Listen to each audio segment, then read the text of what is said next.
जी भरकर मीठा बोलिए जनाब, क्योंकि रिश्तों में शुगर की बीमारी नहीं होती। मैं सुषमा वशिष्ठ, संकल्प चैरिटेबल ट्रस्ट की फाउंडर एंड प्रेसिडेंट, आज आपको एक कहानी सुनाने आई हूँ कि एक बार एक राजा था।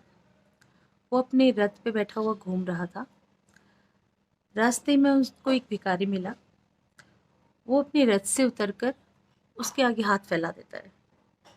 तो भिखारी सोच में पड़ जाता है कि भाई राजा है, इतना बड़ा देश, और मुझसे भीख मांग रहा है।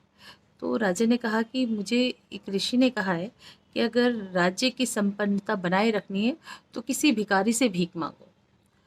तो ये सुनकर वो भीख दे देता है, हाथ डालता है अपने उसमें आटे के पोटली में।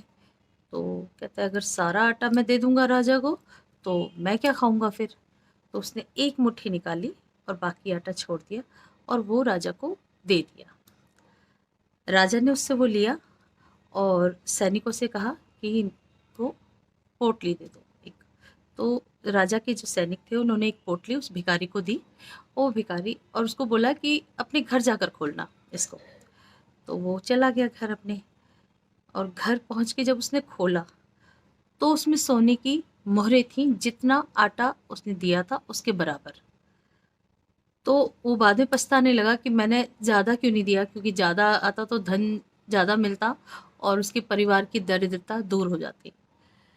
इसी तरह हम लोग सोचते हैं कि देने से कुछ घट जाएगा या कुछ है, लेकिन ऐसा नहीं होता।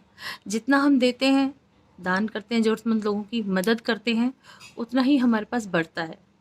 क्योंकि ऊपर वाला तो सब देखता है कि हाँ कौन क्या कर रहा है, तो वो उस हिसाब से देता है। तो इसी के साथ बस मैं यही कहना चाहूँगी कि आप सब भी दिल खोलकर दान कीजिए, दिल खोलकर ज़रूरतमंद लोगों की मदद कीजिए। धन्यवाद, शुक्रिया।